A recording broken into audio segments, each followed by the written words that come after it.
છેવાડાના લખપત ગુરુદ્વારા ખાતે યોગ દિવસની ઉજવણી કરાઈ હતી।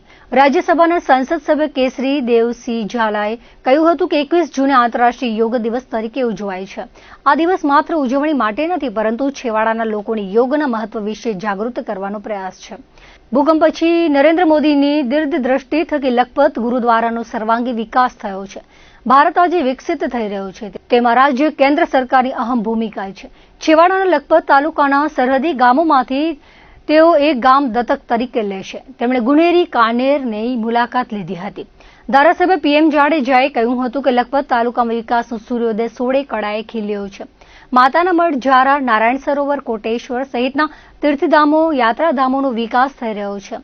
આરોગ્ય, શિક્ષણ, પાણી, વીજળી, રસ્તાના વિકાસ કામો થયા છે। સ્વાગત પ્રવચન કરતા શીખ ધર્મગુરુના ટ્રસ્ટી પૂર્વ સરપંચ નરાના રાજુભાઈ સરદારે કહ્યું હતું કે વડાપ્રધાન નરેન્દ્રભાઈ મોદીએ ગુરુદ્વારાની વિશેષ કાળજી લઈ સતત લખપત તાલુકા માટે ચિંતા સેવી છે।